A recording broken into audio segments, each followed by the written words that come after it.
Channel met जी x और मैं हूं आपकी केमिस्ट्री एजुकेटर राधिका शर्मा। मैं सारे बच्चों का स्वागत करती हूं अपने इस चैनल पे। और जैसे कि हम लोग बेटा PYQ सीरीज कर रहे हैं और रोज हम लोग आप लोगों के लिए किसी ना किसी चैप्टर के प्रीवियस ईयर क्वेश्चन पेपर्स लेकर ही आते हैं। तो आज जो हम प्रीवियस ईयर क्वेश्चंस लेकर आए हैं वो है आपके चैप्टर रिडॉक्स रिएक्शन के। जी हाँ, रिडॉक्स रिएक्शन जो है, देखो अगर मैं बोलूं आप लोगों को, आप इससे पेपर में एक क्वेश्चन तो डेफिनेटली एक्सपेक्ट कर सकते हो। और बच्चे 4 नंबर भी बहुत ज्यादा इंपॉर्टेंट होते हैं।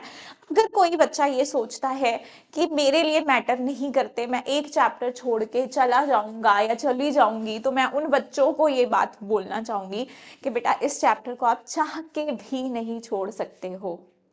ये इतना बेसिक चैप्टर है और आपको पता है कि इलेक्ट्रोकेमिस्ट्री जहां से आप 2-3 क्वेश्चंस हर साल पेपर में एक्सपेक्ट करते हो, वो भी आपको समझ में नहीं आता है अगर आप रिडॉक्स नहीं पढ़ते हो। तो मुझे ऐसा नहीं लगता कि जो भी बच्चे मुझे देख रहे हैं वो ये सोचते होंगे कि हम रिडॉक्स को स्किप कर देंगे। तो रिडॉक्स के PYQs भी अगर आपने इस चैप्टर को पढ़ा है तो एक बार इसके PYQs करना इज वेरी वेरी इंपॉर्टेंट। और आप उतना कर लोगे तो आई थिंक इस चैप्टर में से एनफ होगा। और जो भी क्वेश्चन आएगा मैं गारंटी लेती हूँ कि आप वो क्वेश्चन पेपर में बना के आओगे। तो चलो इसी अच्छी बात के साथ हम अपना रिडॉक्स का PYQ सीरीज स्टार्ट करते हैं। तो देखो बेटा, ये क्वेश्चन है आपका लास्ट ईयर नीट एग्जाम का, नीट 2024 का ये क्वेश्चन है आपके सामने। प्रीवियस ईयर हम लोग के पास ये क्वेश्चन आया था रिडॉक्स में से। तो आप देखो कितना सिंपल क्वेश्चन है।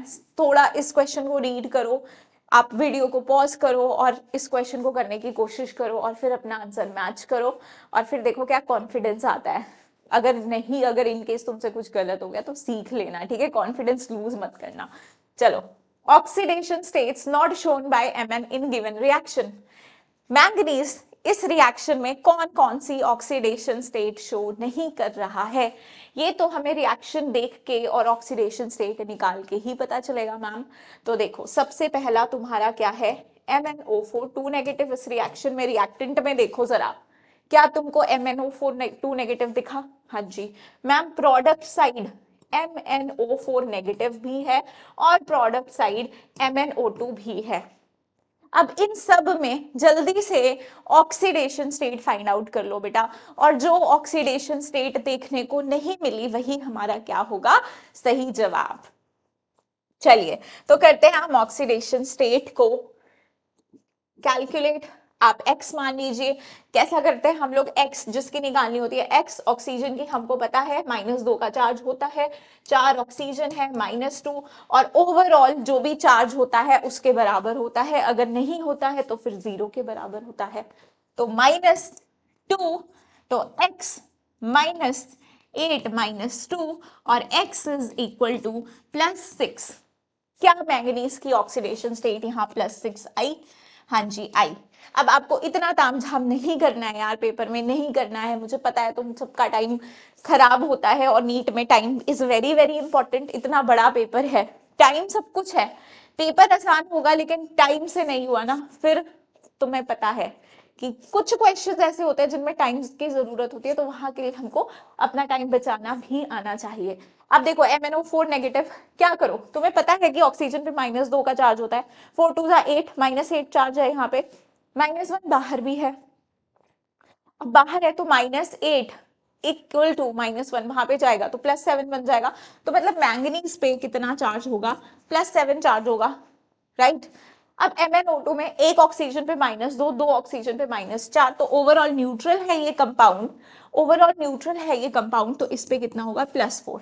अब देखो बेटा यहाँ पर क्योंकि एक नेगेटिव एक्स्ट्रा है, ये कंपाउंड न्यूट्रल नहीं है, तो एक ऑक्सीजन पे 2 चार्ज, -2 चार्ज, 4 ऑक्सीजन पे -8 का चार्ज। तो आप ये नहीं बोल सकते ना इस मैंगनीज पे +8 होगा, तो फिर ये न्यूट्रल होता। क्योंकि इसमें एक माइनस एक्स्ट्रा है तो इसका मतलब इस पे +7 चार्ज है, तभी तो एक माइनस एक्स्ट्रा है ना यार। ऐसे ऐसे मन में कैलकुलेट करोगे तो तुम्हें आंसर जल्दी मिलेगा, फिर ये x और ये लास्ट साइड में जाके कैलकुलेशन तुम छोड़ोगे अपनी, ठीक है। चलो, तो मुझे मैम +6 ऑक्सीडेशन स्टेट मिल गया, +7 मिल गया, +4 मिल गया, कौन कौन सा इनमें से नहीं मिला? मैम +6 मिल गया, +4 मिल गया एंड +7 मिल गया। मुझे जो मिला वो मुझे +2 नहीं मिला है और +3 नहीं मिला है, मतलब B and E will be my correct option. Black से मार्क करती हूँ ना, तुम्हें कई बार नहीं दिखता। हमको ये दो ऑक्सीडेशन स्टेट्स, अरे हमको ये दो ऑक्सीडेशन स्टेट्स नहीं मिली थी, राइट? चलो इस क्वेश्चन को नोट करो।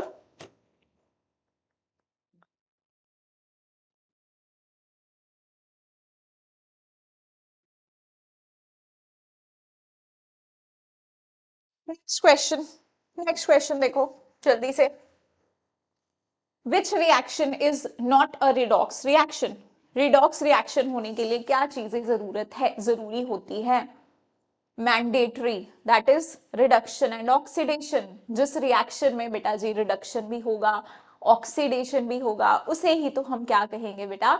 Redox reaction.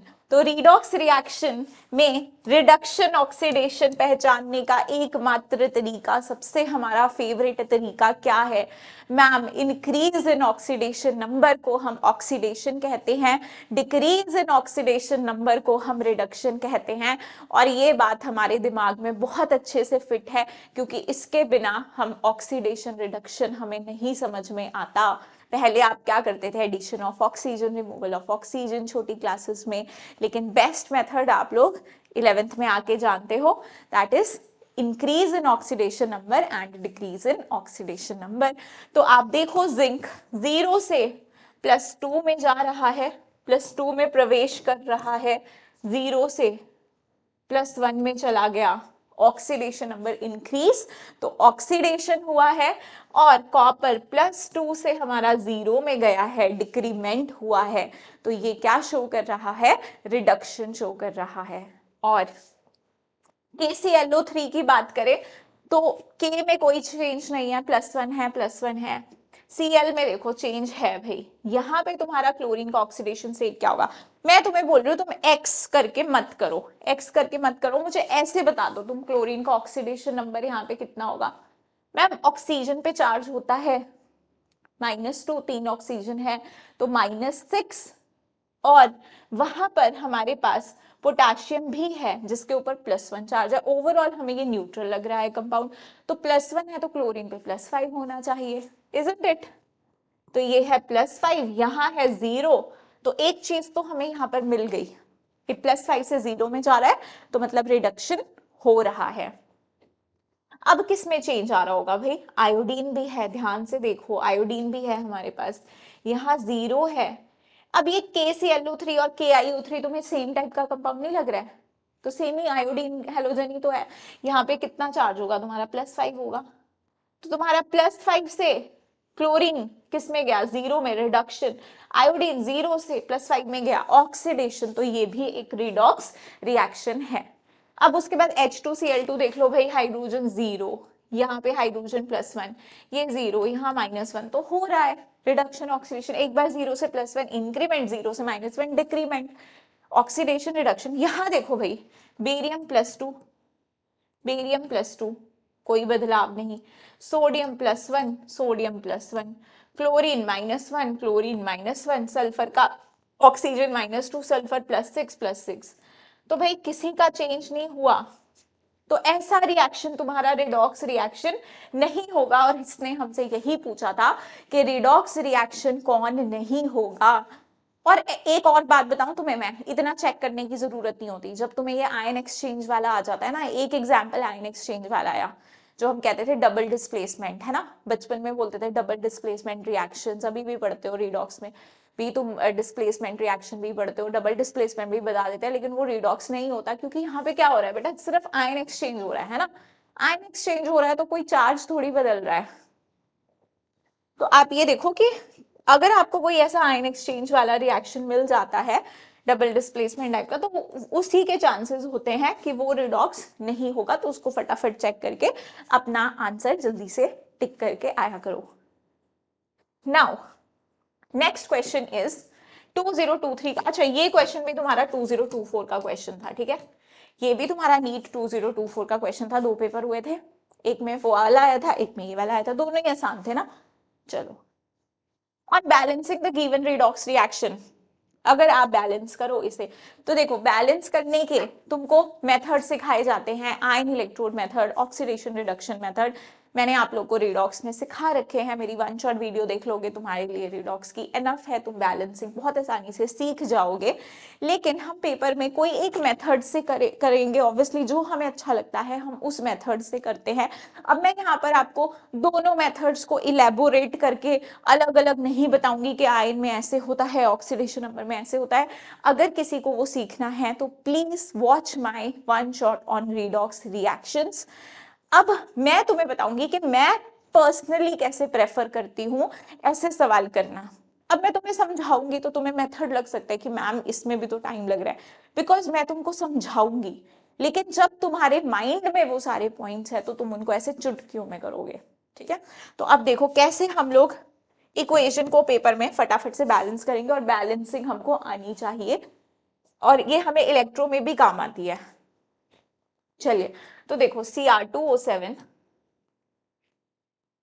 2 negative plus SO3 2 negative, मैं H प्लस नहीं लिख रही हूँ, मैं H2O नहीं लिख रही हूँ, ये बाद में खुद बैलेंस हो जाएंगे। अच्छा, हमने सीखा है कि मैम रिडॉक्स को हम या तो एसिडिक मीडियम में बैलेंस करते हैं या हम उसको बेसिक मीडियम में बैलेंस करते हैं। राइट, तुमने बिल्कुल अच्छा सीखा है।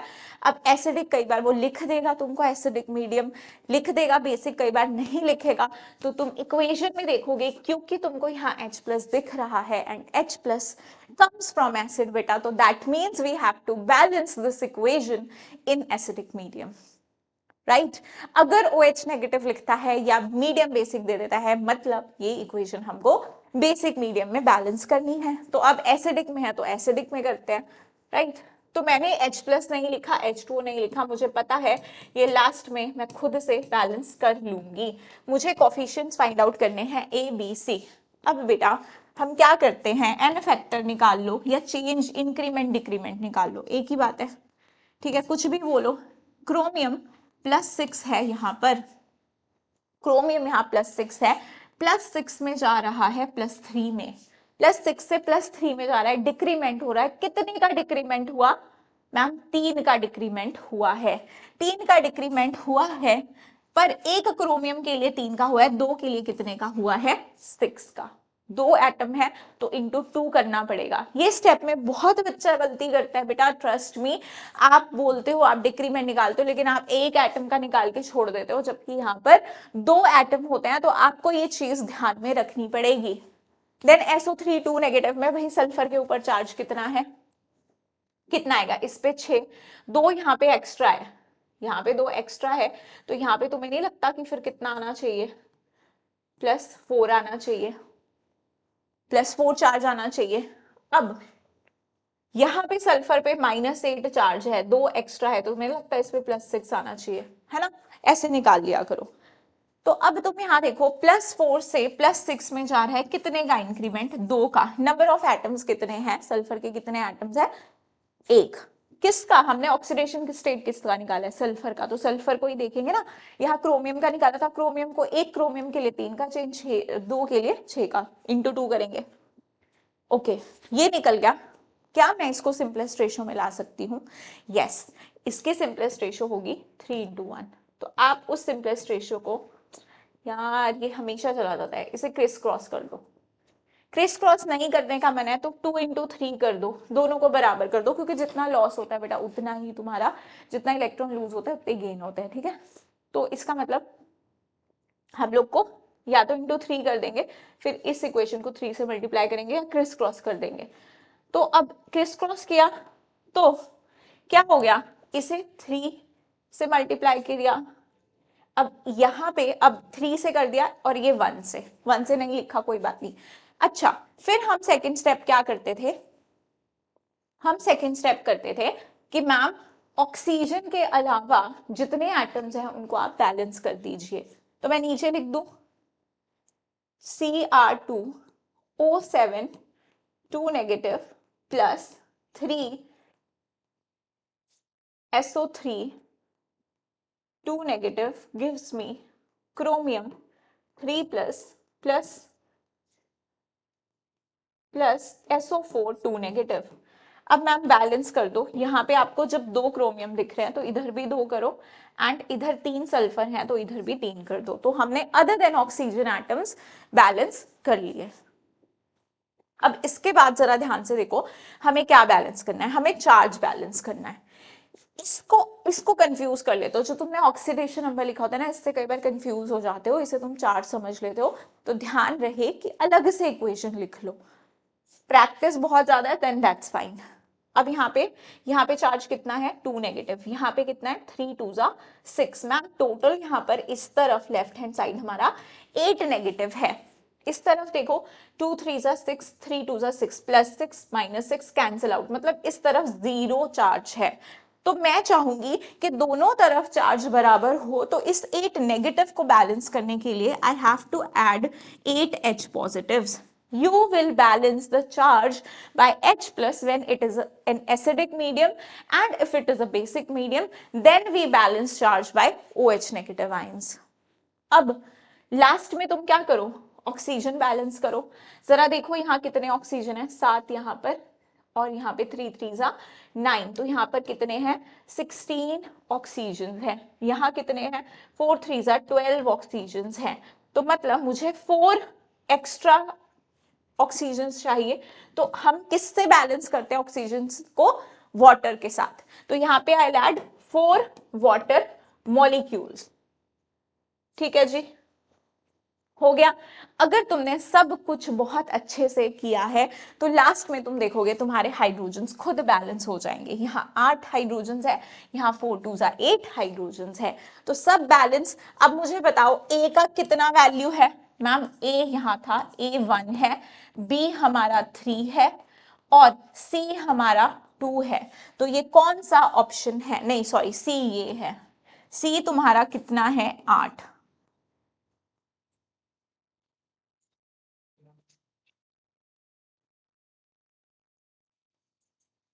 आ गया, बी हमारा 3 है और सी तुम्हारा क्या है 8 है। ठीक है जी, तो option number D, option number D is the correct option. Clear, I think balancing तुम्हें क्लियर हो गई होगी। अब ये सारी चीजें माइंड में चलती हैं तो बहुत जल्दी होता है, मुझे करना हो तो मैं फटाफट देखूंगी, अच्छा इनका इन्फेक्टर निकाला, क्रिस सिंपलेस्ट रेशियो लिया, क्रिस क्रॉस किया, उसके बाद मैंने क्या कर दिया चार्ज बैलेंस किया, फिर ऑक्सीजन को वाटर से बैलेंस कर दिया, चार्ज को H प्लस से बैलेंस कर दिया, और ऑक्सीजन को तुमने वाटर से बैलेंस कर दिया, तुम्हारी इक्वेशन क्या हो गई balance. Next question, Which of the following reaction is a decomposition redox reaction? Decomposition का मतलब क्या होता है, redox तो हम बाद में सोचते हैं, पहले मेरे को बताओ decomposition क्या होता है। Decomposition का मतलब मैम टूटना, combination का मतलब जुड़ना, combine होना, ये तो बचपन में भी पढ़ते थे, decomposition combination, ये है ना। अब redox बोल दिया भाई, साथ में oxidation reduction भी होना चाहिए, तो हम क्या बोल देंगे उसको, redox decomposition बोल देंगे। अब P4 plus OH negative H2O PH3 H2P2 PO2 negative, वैसे तो ये डिस्प्रोपोर्शनेशन है बट हमसे नहीं पूछा है, लेकिन तुम्हें लग रहा है क्या एक सब्सटेंस बाकी सिंपलर सब्सटेंसेस में टूट रहा है, नहीं टूट रहा है। तो जब डीकम्पोजिशन है ही नहीं तो फिर चेक भी क्यों करें ना, क्यों टाइम वेस्ट करें। फिर PbNO3 ट्वाइस है, lead nitrate lead oxide NO2O2 में भाई एक सब्सटेंस मेरा सिंपलर सब्सटेंसेस में यहाँ टूट रहा है, इसका मतलब ये डीकम्पोजिशन है, ये डीकम्पोजिशन रिएक्शन है। तो मुझे पता है, अब बाकी चेक कर लो, N2O2 कंबाइन हो रहा है, कॉम्बिनेशन रिएक्शन है, Cl2OH नेगेटिव, यहाँ भी कुछ ऐसा टूट नहीं रहा है, तो ये तुम्हारा डीकम्पोजिशन नहीं है। तो डीकम्पोजिशन तो यही है, रीडॉक्स है नहीं है वो तुम आसानी से चेक कर लो, किसी का भी ऑक्सीडेशन नंबर देख लो यार, चेक हो रहा है, मुझे सामने ही दिख रहा है कि ऑक्सीजन का चेंज हो रहा है, -2 से 0 में जा रहा है, -2 से 0 में जा रहा है। लेड चेंज नहीं हो रहा है, लेकिन नाइट्रोजन का भी मेरे को सामने दिख रहा है कि चेंज हो रहा है। ठीक है, कैसे दिख रहा है मैम, फटाफट से देखो, लेड की वैलेंसी कितनी होगी +2, जिसको नहीं पता क्रिस क्रॉस होता है ना चार्ज, तो इस पे +2 चार्ज, इस पे कितना होगा -1, तो तुम NO3 नेगेटिव पे फटाफट इसकी ऑक्सीडेशन स्टेट नहीं निकाल सकते, कितनी आएगी +5 आएगी, क्योंकि 6 ऑक्सीजन है, तो -6 चार्ज, एक एक्स्ट्रा है तो उस पर +5 होगा, तभी एक एक्स्ट्रा बच रहा है। तो भाई +5 से यहाँ पे कितने में जा रहा है, +4 में जा रहा है। तो ऑक्सीडेशन भी हो रहा है, रिडक्शन भी हो रहा है, और डीकंपोजिशन है तो रेडॉक्स डीकंपोजिशन है। सिंपल।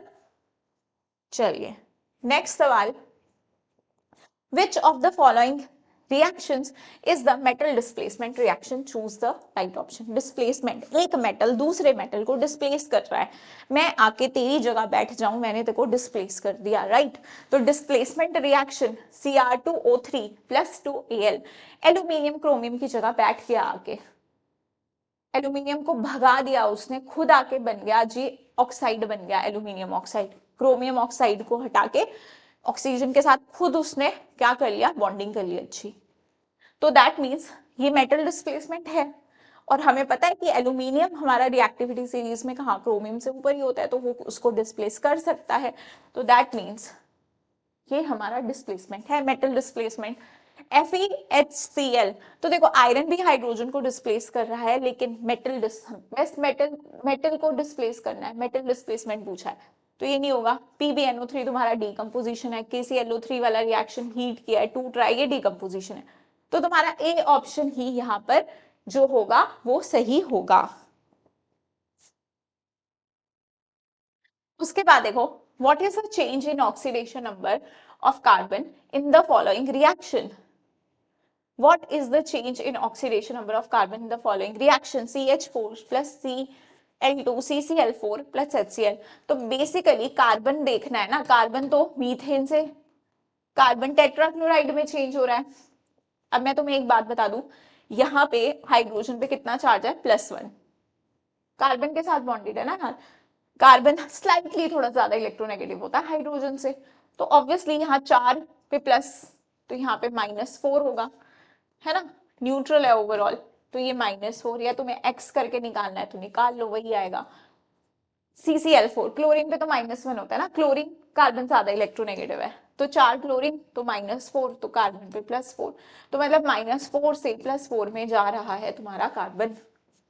तो बी ऑप्शन देख लो कैसा क्वेश्चन पूछते हैं तुमसे, कितना आसान क्वेश्चन पूछा जाता है हमसे नीट के पेपर में, और रीडॉक्स का क्वेश्चन आएगा तो इतना कुछ तुम्हें डिफिकल्ट नहीं आएगा, वैसे इस पे अच्छे क्वेश्चन बनते हैं काफी ज्यादा, लेकिन नीट में इतना ज्यादा कोई डिफिकल्ट क्वेश्चन तुमसे रीडॉक्स पे नहीं पूछा जाता है। Oxidation number of the underlined atom in the following species, identify the incorrect option. Incorrect option हमको यहाँ पर ढूंढना होगा। तो देखो पहला ढूंढो, ClO3 नेगेटिव, क्या इसका ऑक्सीडेशन नंबर +5 है, x मान लो इसे, x + 3 इंटू -2 -1, तो x कितना आ गया, +5, बिल्कुल सही है। K2Cr2O7, इसे भी देख लो, अंडरलाइंड वाले का ध्यान रहे, अंडरलाइंड का, ये x हो गया, तो तुम्हारे पास पोटाशियम कितने हैं, 2 + 1, क्रोमियम 2x 7 इंटू -2 = 0, तो ये कितना आ जाएगा, यहाँ से 7 2 = 14, -14, और यहाँ से ये +2, तो प्लस ये बन जाएगा -12, तो 2x = तुम्हारा +12 एंड x = +6। ठीक है जी, ये भी सही। अब देख लो ये HAU Cl4, Au का पूछा है, Au को गोल्ड को x मान लो, हाइड्रोजन पे +1, गोल्ड पे x, क्लोरीन पे -1 0, तो x तुम्हारा यहाँ से कितना आ गया, ये बन जाएगा -3, वहां जाएगा तो +3, हाँ जी +3 ही है। अब Cu2O में ध्यान रहे कॉपर का नहीं ऑक्सीजन का पूछा है, तो ऑक्सीजन पे हमें पता ही है यार -2 होता है, इसमें -2 होगा, यहाँ पे एक कॉपर पे +1 चार्ज होगा, 2 कॉपर पे +2 चार्ज होगा, तो अगर इस पे ओवरऑल +2 चार्ज है तो इस पे -2 ही होगा, राइट? एक ही ऑक्सीजन है ना, वहां पे एक कॉपर पे +1, 2 पे +2, लेकिन यहाँ पर ऐसे लिख देती हूँ मैं, +1 है, एक कॉपर पे +1 तो 2 पे +2, यहाँ पे ऑक्सीजन पे -2, यहाँ पे दे रखा है -1, -1 कब होता है, जब कोई परऑक्सी लिंकेज होती है, यहाँ थोड़ी ना है, तो इसका मतलब इनकरेक्ट ऑप्शन तुम्हारा डी ऑप्शन है।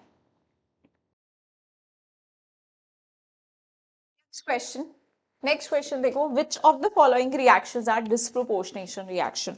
now this disproportionation reaction जो होता है, ये मतलब बहुत बार एग्जाम में आने के चांसेस होते हैं। बेसिकली क्या है, obviously it is a type of redox reaction, लेकिन क्या पहचान है हमारे डिस्प्रोपोर्शनेशन रिएक्शन के कि एक ही स्पीशीज का ऑक्सीडेशन हो रहा होगा और उसी का ही रिडक्शन हो रहा होगा।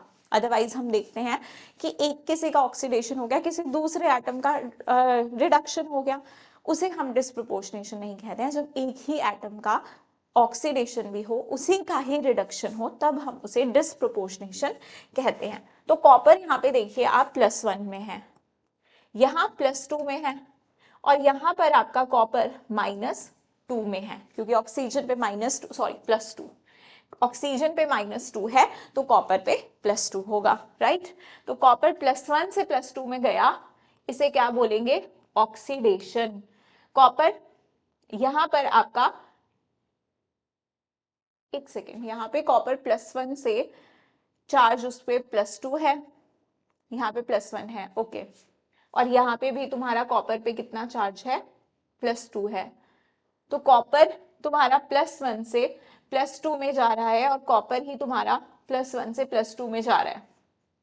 तो दोनों तरफ ही ऑक्सीडेशन हुआ है, बेसिकली दोनों तरफ ही ऑक्सीडेशन हुआ है, कहीं पे कोई रिडक्शन यहाँ पर नहीं हुआ है। तो हम लोग इसे तो डिस्प्रोपोर्शनेशन नहीं बोल सकते, राइट।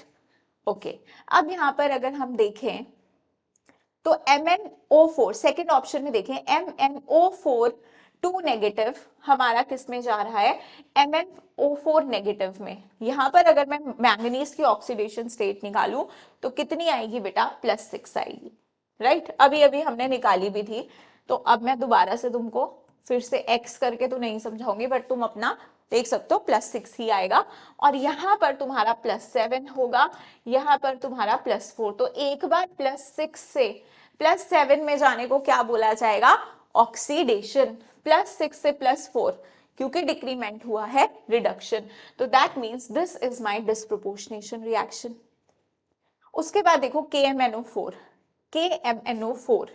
यहां पर तुम्हारा मैंगनीज ऑक्सीडेशन स्टेट, अगर मैंगनीज की बोलूं तो कितनी होगी बेटा, +7, ठीक है जी, +7 होगी, निकाल के चेक कर सकते हो। यहाँ पर ये एक तरह से K2MnO4 को तुम MnO4 2 नेगेटिव भी लिख दो, वन एंड सेम थिंग। यहाँ पर +6 और यहाँ पर तुम्हारा +4। तो इस बार +7 से +6 आना, +4 आना, मतलब रिडक्शन ही हो रहा है, तो नॉट अ डिस्प्रोपोर्शनेशन रिएक्शन।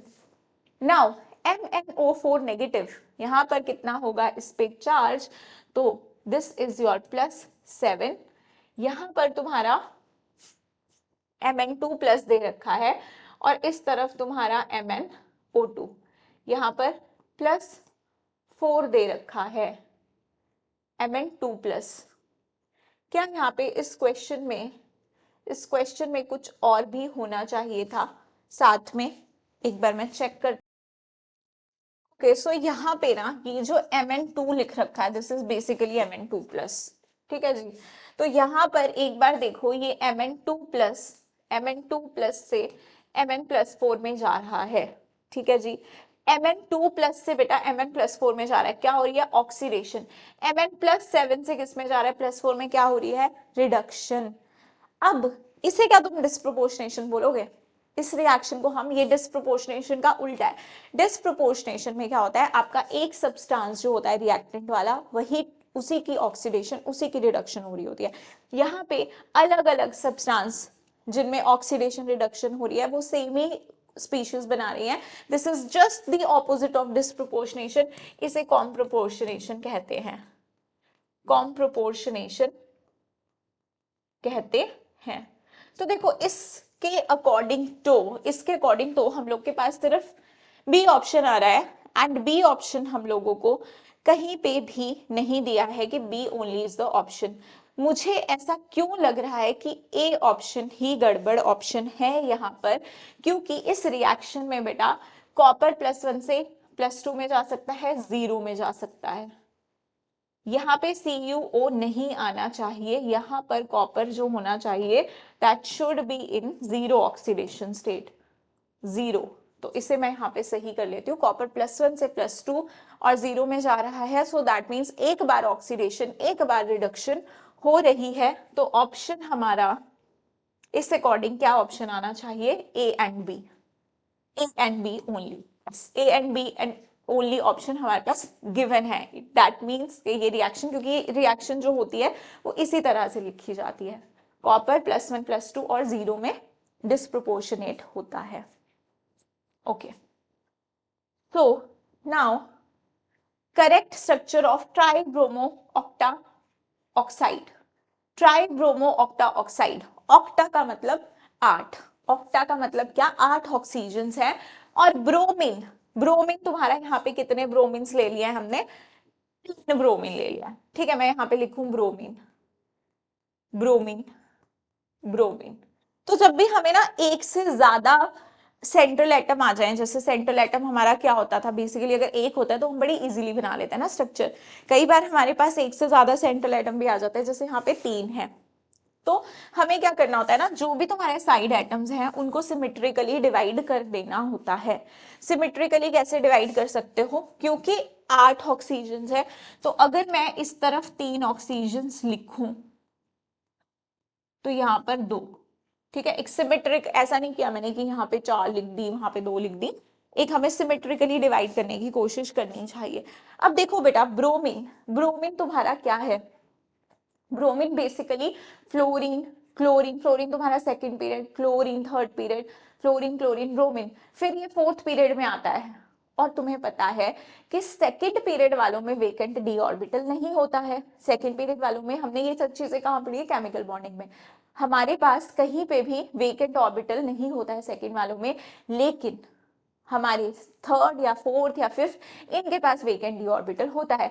तो ये अपनी कोवेलेंसी को एक्सपैंड कर सकते हैं। जनरली हमारे हेलोजेंस क्या करते हैं, -1 ऑक्सीडेशन स्टेट शो कर देते हैं, राइट, या एक बॉन्ड, हम ऐसा बोल सकते हैं, कोवेलेंसी का मतलब कोवेलेंट बॉन्ड की बात करें हम तो एक बॉन्ड बनाते हैं ना, जनरली हम देखें तो फ्लोरीन एक ही बॉन्ड बनाता है, क्लोरीन एक बना सकता है, ब्रोमीन एक बना सकता है, लेकिन ये चाहे तो एक से ज्यादा बॉन्ड भी बना सकते हैं, क्योंकि इनके पास वेकेंट ऑर्बिटल्स होते हैं, इनके पास वेकेंट ऑर्बिटल्स होते हैं, तो ये अपनी कोवेलेंसी को एक्सपैंड कर सकते हैं, दो दो से एक्सपैंड कर सकते हैं, एक के बाद 2 बॉन्ड भी बना सकते हैं, उसके बाद ये सॉरी 3 बॉन्ड ना, एक के बाद 3 बॉन्ड भी बना सकते हैं ये लोग, अपने 5 बॉन्ड भी बना सकते हैं, 7 बॉन्ड भी बना सकते हैं, राइट, हमने ये चीजें पढ़ी हैं। तो ब्रोमीन 7 बॉन्ड 5 बॉन्ड बना सकता है। यहाँ पे देखो ब्रोमीन कितने बॉन्ड बना रहा है, इस पर्टिकुलर स्ट्रक्चर की अगर मैं बात करूं, 1 2 3 4 5 6 7, तो तुम्हें नहीं घबराना है कि यहाँ पे तो ब्रोमीन ने 7 बॉन्ड बना दिए, क्या ये स्ट्रक्चर सही होगा, ब्रोमीन 7 बॉन्ड आराम से बनाएगा।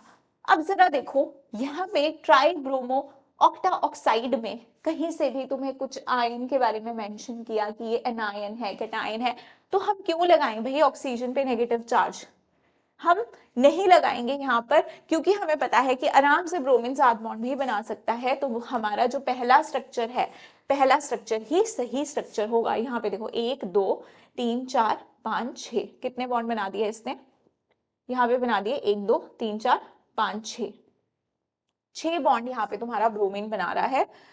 और राइट, तो हमारे पास इस तरह से बना सकता है, ब्रोमीन 6 भी बना सकता है, ऐसी बात नहीं है, बॉन्ड बनाने की बात आई तो 6 भी बना सकता है। और यहाँ पे क्योंकि बाकी स्ट्रक्चर्स की पॉसिबिलिटी क्यों नहीं है, क्योंकि बाकी सब पे तुमने क्या लगाया है, नेगेटिव चार्ज, यहाँ पे भी तुम्हारा नेगेटिव है। अगर मैं देखूं कि कोई और स्ट्रक्चर पॉसिबल हो सकता है तो यहाँ भी तुम्हारा नेगेटिव नेगेटिव नेगेटिव चार्ज है, और इधर भी है। हाँ, तो एक ही स्ट्रक्चर है तुम्हारा जो न्यूट्रल है, सो दैट मीन्स, और साइड वालों ने 1 2 3 4 5 6 7 7 बॉन्ड बने, ठीक है। Question we have is again of balancing, मैंने तुम लोगों को अभी अभी बैलेंसिंग सिखाया, एक क्वेश्चन हमने किया है बैलेंसिंग का, and now you can just try this particular equation, try to balance it, and please let me know in the comments कितने बच्चे इसको बैलेंस कर पाए, एंड टाइम जरूर नोट करना कि तुम कितना टाइम ले रहे हो बैलेंसिंग में, ठीक है। फिर मेरे साथ बैलेंसिंग कर लेना अगर इन केस तुम्हें नहीं हुआ, otherwise you can check your answer and be happy. Okay, so for the redox reaction अगर हम बात करें तो MnO4 negative plus C2O4 2 negative plus H positive, H positive, मुझे यही देखना था हमें इक्वेशन कौन से मीडियम में बैलेंस करने के लिए कहा है। तो यहाँ पे बेटा हम देख सकते हैं that this equation we have to balance in acidic medium. इसको आप कहाँ पे किस मीडियम में बैलेंस करोगे? एसिडिक मीडियम में ही हमको इस इक्वेशन को बैलेंस करना है। तो अब मैं तुम्हें हमेशा बोलती हूँ कि H प्लस H2 हटा दो, ये बाद में हम लोग कर लेंगे एडजस्ट अपनी इक्वेशन में। जहां जहां पे भी ऑक्सीडेशन नंबर में चेंज आ रहा है सिर्फ उन स्पीशीज को ही हम लिखते हैं। तो हम लिखते हैं यहाँ पर MnO4 negative plus C2O4 2 negative. This is changing into Mn plus 2 plus CO2। अब सबसे पहले यहाँ पर आप लोग निकालिए ऑक्सीडेशन नंबर। तो मैंगनीज का ऑक्सीडेशन नंबर बेटा 4 ऑक्सीजन है, -8 का चार्ज है, एक माइनस बाहर है, तो इस पे कितना चार्ज आएगा? +7 आएगा, +7 आएगा। C2O4 2 नेगेटिव में देखो बेटा कितना चार्ज आएगा तुम्हारे कार्बन पे? 2 कार्बन है, आपको पता है 2x, हमें क्या निकालना है यहाँ पे? x का वैल्यू। कितने हैं तुम्हारे पास ऑक्सीजन? 4, 4 2 जा 8, -8। अब -2 का चार्ज हमारा बाहर भी है, -2 का चार्ज बाहर भी है, तो हम लोग क्या करेंगे? हम देखेंगे एक कार्बन पे कितना चार्ज होना चाहिए? +3, क्योंकि टोटल चार्ज माइनस चार्ज यहाँ पे कितना है? टोटल कितना है? -8 का चार्ज है। तो इसका मतलब हमारे पास अब ये न्यूट्रल स्पीशीज तो नहीं है, वरना मैं बोलती कि टोटल हमारे पास +8 चार्ज होना चाहिए था। This is not neutral, 2 negative extra हैं, तो इसका मतलब इस C2 पे +6 का चार्ज होगा। अगर C2 पे +6 का चार्ज है तो एक पे +3 का। मैं ये इसलिए बार बार बोल के बता रही हूँ कि ऐसे सोचा जा सकता है ताकि हम बार बार उसको लिख लिख के हम ऑक्सीडेशन नंबर ना निकाले। वैसे निकाल भी सकते हैं if you take very less time. Okay, तो ये तुम्हारे पास +7 से +2 में जा रहा है, और यहाँ पर कार्बन का ऑक्सीडेशन नंबर कितना है? +4 है। तो तुम्हारा मैंगनीज +7 से +2 में जा रहा है, मींस रिडक्शन हो रही है। कितने का चेंज आ रहा है? 5 का। क्या यहाँ पे 2 मैंगनीज है? नहीं, तो इंटू 1 करेंगे 5 ही आएगा। C2 ये तुम्हारा कितने का चेंज आ रहा है? +3 से किस में जा रहा है बेटा? +4 में। ऑक्सीडेशन हो रही है, कितने का चेंज आ रहा है? 1 का चेंज आ रहा है, लेकिन नंबर ऑफ कार्बन एटम्स कितने हैं? तो 2 × 1 मतलब 2 का change. Now we have to simplify it. क्या मैं इससे सिंपलेस्ट रेशियो में इसको लिख सकती हूँ? नहीं लिख सकती। हम क्या करेंगे अब? Criss cross. तो दैट मीन्स अब मेरी इक्वेशन क्या आ गई? 2MnO4 negative plus 5C2O4 2 negative.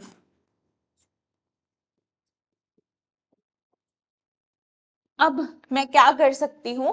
अब मुझे ऑक्सीजन के अलावा बाकी के एटम्स को बैलेंस करना है। तो यहाँ 2 मैंगनीज हैं, तो I have to put 2 over here.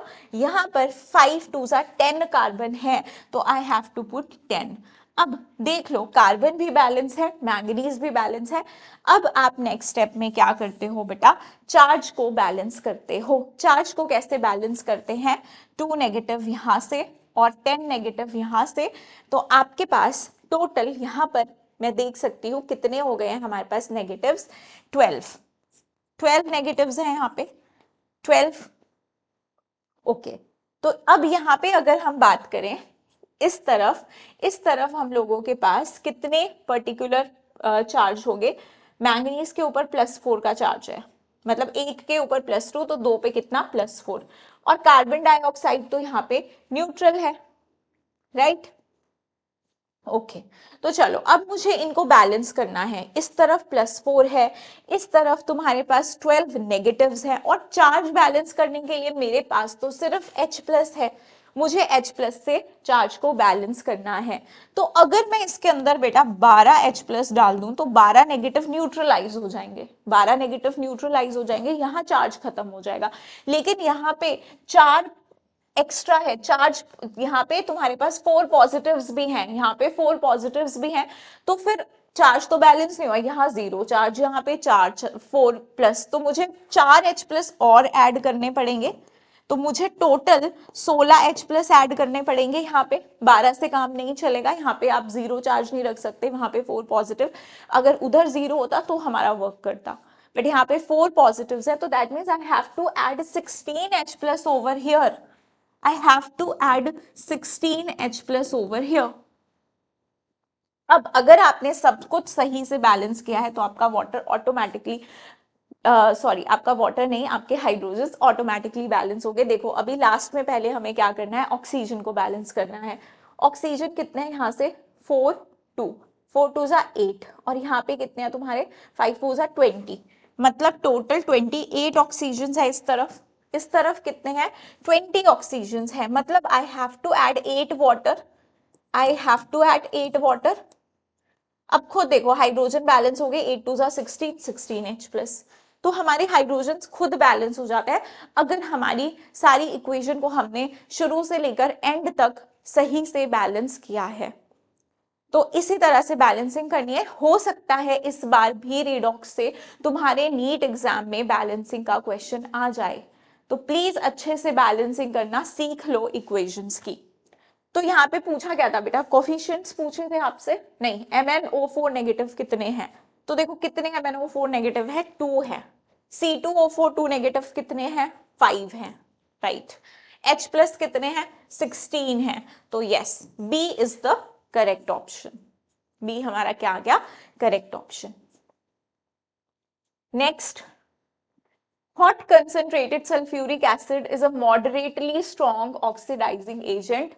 Which of the following reactions does not show oxidizing behavior?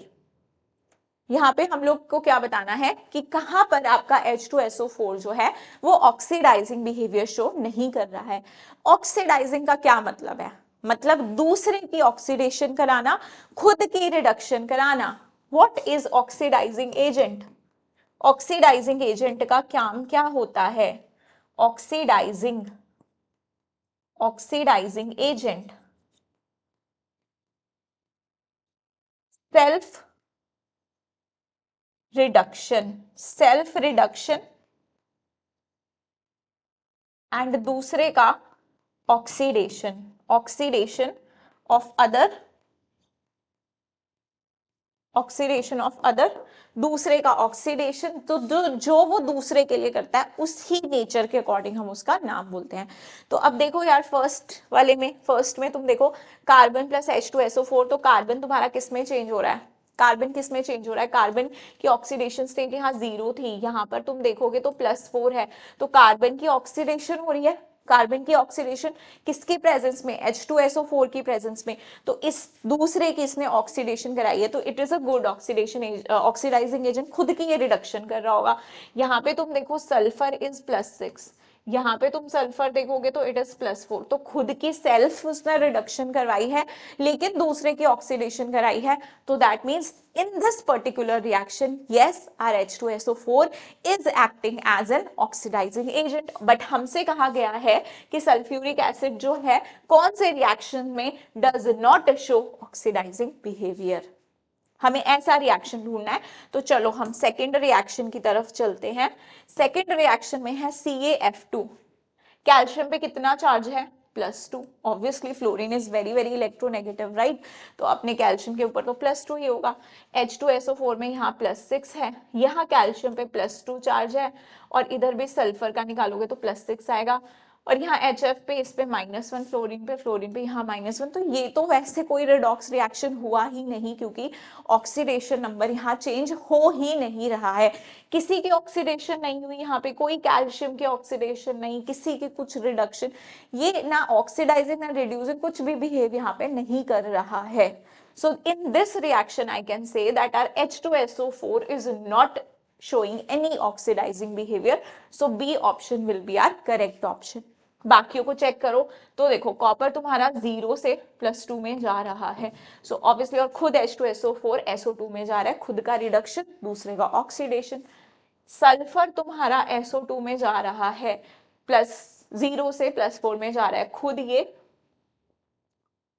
हमारा यहाँ पे अगर मैं H2SO4 की बात करूं, इधर सल्फर की, इस सल्फर की मैं बात करूं, तो ये यहाँ से तुम्हारा +6 से किस में जा रहा है, +6 से तुम्हारा किस में जा रहा है, +4 में जा रहा है, तो खुद की तो ये क्या करा रहा है, रिडक्शन करवा रहा है, लेकिन दूसरे की अगर ये ऑक्सीडेशन करा रहा है तो हम इसे क्या बोलेंगे, एज ए ऑक्सीडाइजिंग एजेंट ये यहाँ पर काम कर रहा है, एज ऑक्सीडाइजिंग एजेंट ये काम कर रहा है, राइट।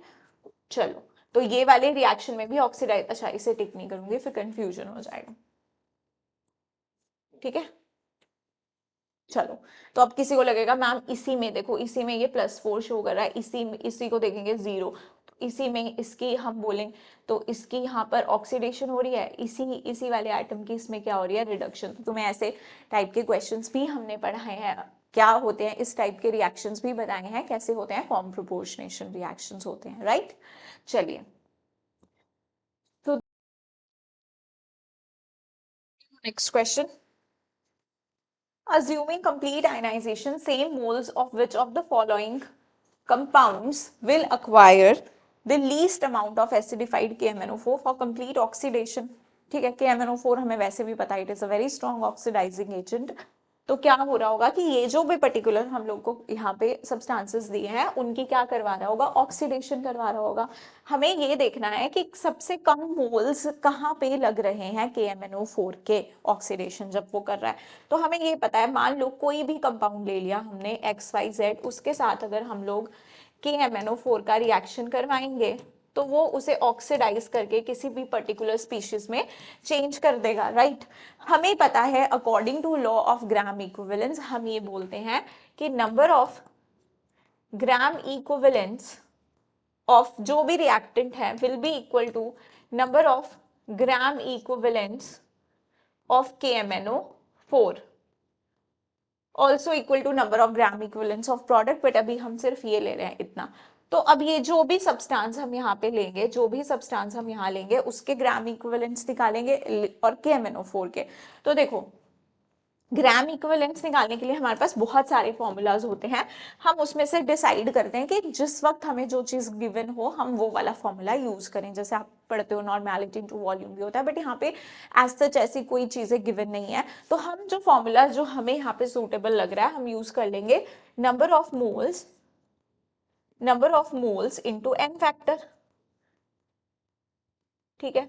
सिमिलरली KMnO4 के लिए भी हम यूज कर लेंगे number of moles into n factor. हमें निकालने हैं KMnO4 के number of moles. n factor क्या हमें पता है KMnO4 का, तो देखो बेटा आपको बताया गया होता है कि जब आपका Mn KMnO4 क्या ऑक्सीडेशन स्टेट है भाई, KMnO4 में मैंगनीज की +7। तो एसिडिक मीडियम में तुम्हारा मैंगनीज चेंज होता है +2 में, +7 से +2 में। तो n फैक्टर कितना होता है यहाँ पर 7। तो मुझे n फैक्टर KMnO4 का तो पता है, KMnO4 का तो पता है मुझे कितना है 7। नंबर ऑफ मोल्स मुझे निकालने हैं कि किस केस में कितने यूज होंगे। तो अब मुझे बोला है अगर मैं सबके सेम मोल्स कंसीडर करूं और सबको इमेजिन करूं कि वो कंप्लीटली आयनाइज होते हैं, फिर हमें बताना है कि इसके कितने नंबर ऑफ मोल्स हमें रिक्वायर्ड होंगे। तो अब मैं सबसे पहले लेके चलती हूँ, इसे मिटा देती हूँ, सबसे पहले मैं इसे लेके चलती हूँ FeNO2 ट्वाइस। तो यहीं पे लिख देती हूँ, ये कैसे टूटेगा बेटा, Fe2 प्लस में, राइट, ये Fe2 प्लस में और 2NO2 नेगेटिव में ये टूटेगा। अब क्योंकि हम KMnO4 के साथ इसका रिएक्शन करा रहे हैं तो ये क्या करेगा, KMnO4 इसकी ऑक्सीडेशन करा देगा। Fe2 प्लस को किस में चेंज कर सकता है, Fe3 प्लस में। NO2 नेगेटिव को किस में चेंज कर सकता है, NO3 नेगेटिव में। हो गई इनकी ऑक्सीडेशन। अब देखो कितने इलेक्ट्रॉन्स का चेंज है, या मैं सिंपल बोलूं कितना एन फैक्टर तुमको यहाँ पे नजर आ रहा है। इसका एन फैक्टर तुम बोलोगे मैम 1, इसका एन फैक्टर तुम यहां से कितना बोलोगे मैम, यहाँ पे आप ऑक्सीडेशन स्टेट अगर निकालोगे तो इसकी ऑक्सीडेशन स्टेट कितनी आ जाएगी, +3। देखो ना ऑक्सीजन 2 है तो -4 का चार्ज, तो माइनस एक्स्ट्रा है तो +3 होंगे ना। यहाँ पे तुम देखो तो +5। तो कितना चेंज आ रहा है तुम्हारा, 2 का चेंज आ रहा है, राइट। कितना, 2 का चेंज आ रहा है। एन फैक्टर शुड बी 2, लेकिन नंबर ऑफ एटम्स कितने हैं, 2 है। तो हमारे लिए 2 के लिए कितना होगा, अगर एक के लिए 2 का है तो 2 के लिए 4 का। तो एन फैक्टर मैं बोल सकती हूँ यहाँ पे, अगर मैं टोटल एन फैक्टर की बात करूँ तो मेरे पास 4 + 1 कितना आ गया, 5 आ गया। तो I put n factor over here 5। और नंबर ऑफ मोल्स में अगर इन सबके सेम मान लूं, 1 मान लूं, तो क्या मैं यहाँ पे निकाल सकती हूँ कि number of moles of KMnO4 कितने आ गए इस केस में। KMnO4 इस केस में कितने आ गए तुम्हारे, ये याद रखो कि मैंने किसका केस निकाला है, FeNO2 ट्वाइस का। कितने आ जाएंगे तुम्हारे, यहाँ पे कितना था एन फैक्टर तुम्हारा 5 ना, n फैक्टर इज, हाँ इधर तुम्हारा 5 है, हाँ ठीक है, 5 n फैक्टर है, तो तुम्हारे पास कितना आ जाएगा, 1 आ जाएगा ना, यहाँ से नंबर ऑफ मोल्स तुम्हारे 5/5 कितने आ जाएंगे, 1 आ जाएंगे, ठीक है। अब यहाँ पे तो स्पेस मेरे पास कम स्पेस बचा है, बट मैं यहाँ पे करने की कोशिश करती हूँ, यहाँ पे करने की कोशिश करती हूँ बाकियों को।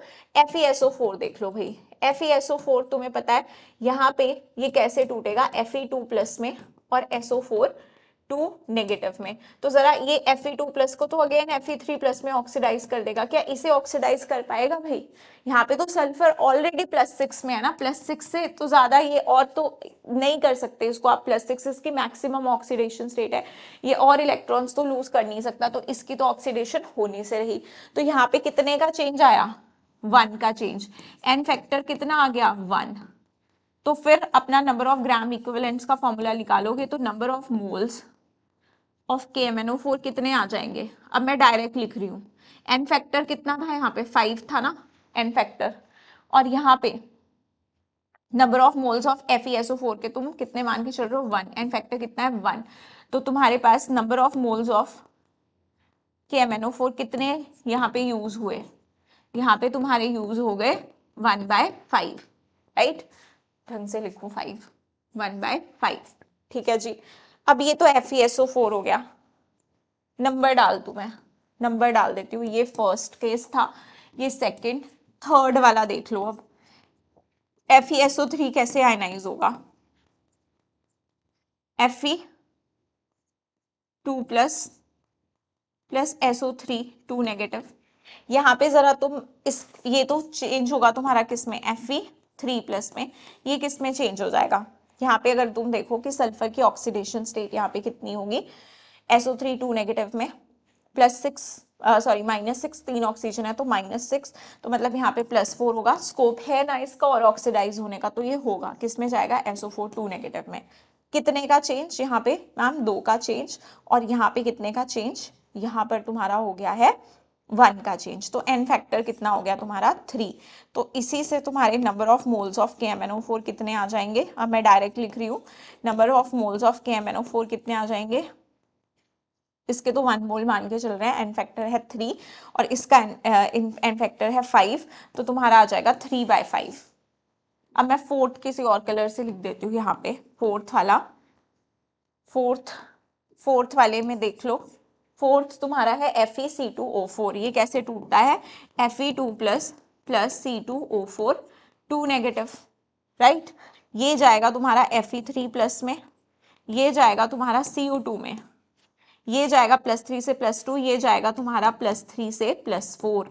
तो यहाँ पर अगर मैं n फैक्टर बोलूँ तो ये कितने का चेंज, 1 का चेंज, 2 के लिए कितने का चेंज हो जाएगा, 2, इसका n फैक्टर कितना हो जाएगा, 2, इसका 1, तो इसका भी टोटल n फैक्टर कितना हो गया, टोटल n फैक्टर तुम्हारा हो गया 3। तो तुम number of moles of KMnO4 निकाल सकते हो, मोल्स ऑफ KMnO4 तुम्हारे कितने आ जाएंगे, 3/5, इसके और इसके सेम आ गए 3/5। तो सबसे कम जो यूज हो रहा है ना वो सेकंड वाले केस में, और ये तुम वैसे भी बता सकते थे, ये तो मैंने तुम्हें सारा करके बता दिया क्योंकि ऑब्वियसली सॉल्यूशन थोड़ा डिटेल में होना चाहिए, बट तुम कैसे कर सकते थे कि FeSO4 में सिर्फ ये Fe2+ को ही ऑक्सीडाइज कर रहा है, SO4 को नहीं कर रहा है, तो यहाँ पे कम ऑक्सीडाइज कर रहा है तो कम ही मोल यूटिलाइज होंगे, बाकी जगह दोनों पार्ट्स को ऑक्सीडाइज कर रहा है, तो ऐसे भी हम सोच सकते हैं, but that comes with practice. अभी के लिए हमने डिटेल में इसको डिस्कस कर लिया, इस तरह से ये क्वेश्चन हम करते हैं। उसके बाद देखो, इन acidic medium H2O2 changes Cr2O7 2 negative to CrO5 which has OO bonds oxidation state of chromium in CrO5। ये तुम्हारा फेमस बटरफ्लाई स्ट्रक्चर जो हम पढ़ते ही हैं, तो कैसा स्ट्रक्चर होता है क्रोमियम का, CrO5 का, ये बटरफ्लाई स्ट्रक्चर, और हमें लिखा भी है कि यहाँ पे पर ऑक्सी लिंकेज है, हमें CrO5 में क्रोमियम का क्या करना है, ऑक्सीडेशन नंबर फाइंड आउट करना है।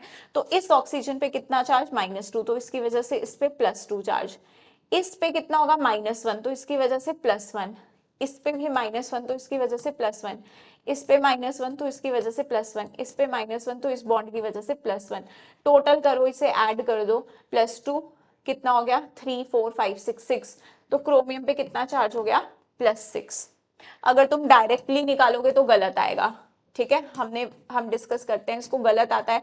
x मानोगे तो तुम करोगे x + 5 इंटू -2 इक्वल्स टू 0 करोगे, तो तुम यहाँ पे देखोगे कि ये तो तुम्हारा -10 उधर जाके +10 हो गया, ठीक है, CrO5। हाँ, तो तुम्हारे पास ये आ गया यहाँ से x = +10।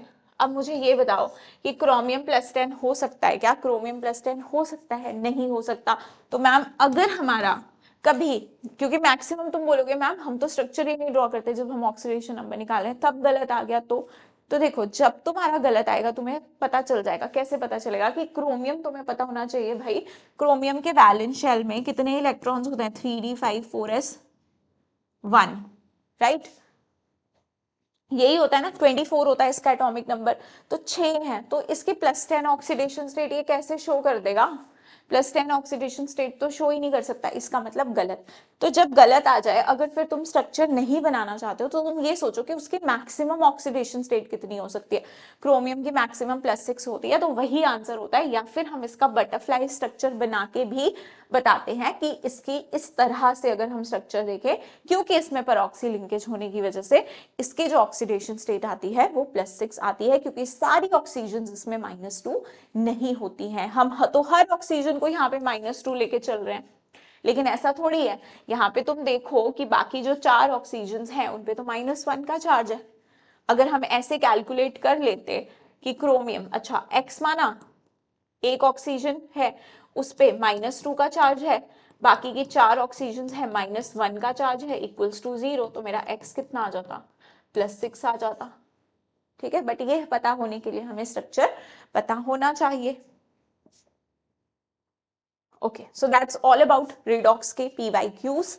और अब जो भी PYQs हमने डिस्कस किए हैं मोस्टली इसी तरह के क्वेश्चंस हमसे नीट एग्जाम में पूछे जाते हैं, नीट के ही ये प्रीवियस ईयर क्वेश्चंस हैं। तो आप लोगों को एक तरह से पता तो चल गया होगा ना यार कि किस तरह के क्वेश्चन हमें पूछे जाएंगे रिडॉक्स से। अगर एक एक क्वेश्चन भी आ गया बेटा तो बूंद बूंद से ही घड़ा भरता है। हमको इसी पार्ट में से कभी भी ऐसा नहीं होना है कि अपने मार्क्स लूज होने देने हैं। तो अपनी प्रेपरेशन अच्छे से करो और जितनी मेहनत तुम कर सकते हो उतनी करो। बी पॉजिटिव, अभी बिल्कुल डरने का टाइम नहीं है। जितनी मेहनत हम इस टाइम में कर सकते हैं उतनी करेंगे। एंड आई होप सभी बच्चों के जो भी ड्रीम्स हो वो फुलफिल हो। Thank you so much for watching.